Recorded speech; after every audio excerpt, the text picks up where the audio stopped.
국무총리 후보자 인사청문위원회 더불어민주당 이혜식 위원입니다. 한 총리 후보자 인사청문회 자료 요청과 관련한 브리핑을 하도록 하겠습니다. 먼저 총리 후보 배우자의 점술 논란과 관련하여 구체적 사실을 잡지에 기고한 조용헌 동양학자 칼럼니스트를 증인으로 채택할 예정임을 말씀드립니다. 한덕수 국무총리 후보자 배우자 관련 의혹이 연일 쏟아져 나오고 있습니다.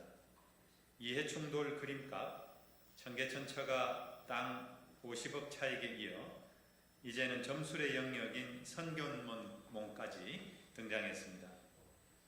사주 명리학계의 저명인사 조용헌 씨는 2012년 한 잡지에 기고한 칼럼에서 한덕수 씨 부부와 식사를 같이 한 적이 있다며 한덕수 씨 부인은 서울대 미대를 나온 화가이기도 하지만 이 사모님은 눈에 보이지 않는 정신세계에 많은 관심을 갖고 있었다고 밝히고 있습니다. 특히 이 분야 최고 전문가라 할 수 있는 조용헌 씨조차 꿈의 세계에 대해서는 한 수 지도를 받았다고 할 정도입니다. 구체적으로 한덕수 씨가 공무원 시절 초반에는 승진이 늦었는데 꿈 해몽을 위해 영발도사에게 자문을 구했고 얼마 있다가 한덕수 씨는 그렇게 고대하던 정부 부처 국장보직으로 승진을 했다는 것입니다. 2007년 총리가 되기 전에도 맨홀 뚜껑 예지몽에 의존해 맨홀 뚜껑을 열고 밖으로 나오는 꿈을 꾸어 총리가 될 수 있었고 신문로에 단독주택에 이사 오기 전에도 홍수 예지몽에 의지했다는 등 본인으로부터 직접 들은 사실이 아니라면 쓸 수 없는 사례들을 매우 구체적으로 기술하고 있습니다.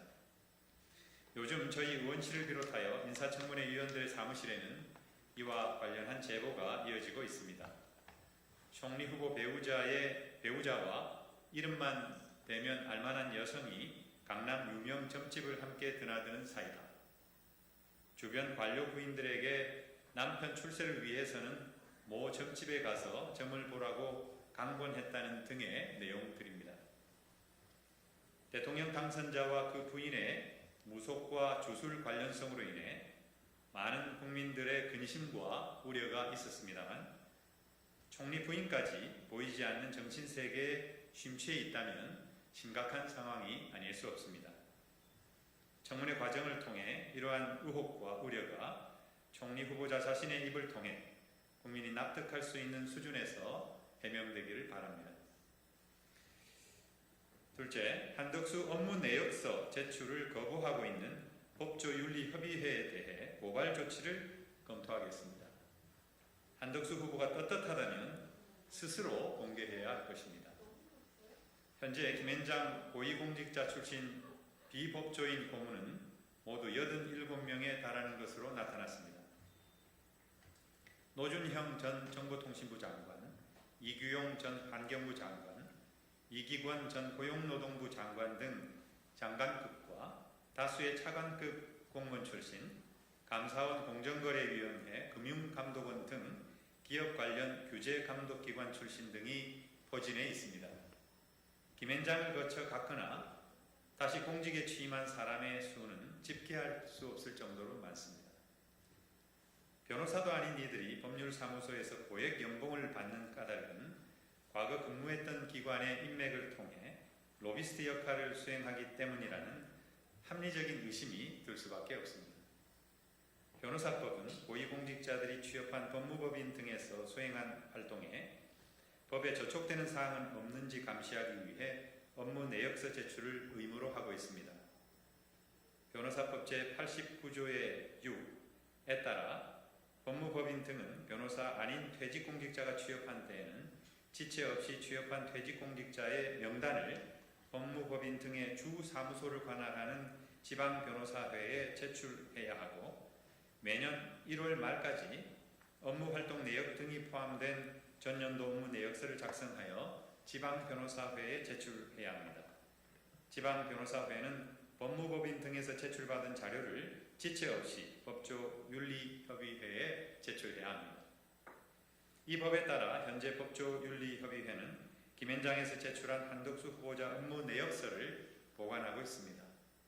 이 자료는 한덕수 후보자가 김앤장에서 수행한 활동을 가늠해 볼 수 있는 핵심 자료입니다.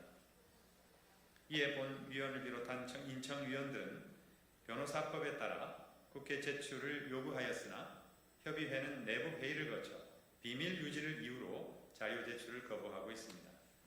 이는 법조윤리를 확립하고 건전한 법조 풍토를 조성하기 위하여 법조윤리협의회를 둔다는 협의회 설립 목적의 정면으로 위배되는 것으로 존재의 자체를 스스로 부정하는 행위입니다. 또한 변호사법이 아니더라도 국회에서의 증언 감정 등에 관한 법률 제4조에 따라 국회 제출 의무가 있다는 점을 협의회 측에 다시 한번 환기시키고 제출을 촉구하고 있는 중입니다. 그래도 응하지 않을 경우 인사청문위원회 의결 절차를 거쳐 고발 조치를 검토하겠습니다. 법조윤리협의회에 거듭 촉구합니다. 더 이상의 위법 상황을 초래하지 말고 즉시 해당 자료를 제출해 주시기 바랍니다. 아울러 한덕수 후보자가 주장한 대로 김앤장에서의 활동이 법에 저촉될 여지가 없다면 후보자 스스로 이 자료를 공개하여 의혹을 해소하면 됩니다. 한 후보자가 자료 제출에 협조하지 않는다면 회조문을 2번씩이나 넘나들며 국익에 반하는 로비스트 활동을 했다는 의혹은 더욱 커질 수밖에 없을 것입니다. 셋째, 한덕수 후보자가 개인정보를 이유로 자료 제출을 거부하고 있습니다. 국민의 알 권리와 국회를 무시하는 처사입니다. 공직 후보자가 맞는지 의심이 들 정도입니다. 부동산 관련 재산 상태의 변동은 공직 후보자 인사검증을 위해 꼭 필요한 사항입니다. 더불어민주당은 이에 파악을 위해 여러 자료를 요구했으나 후보자의 개인정보 이용 제공 부동의로 확인 불가라는 답변만 제출되고 있습니다.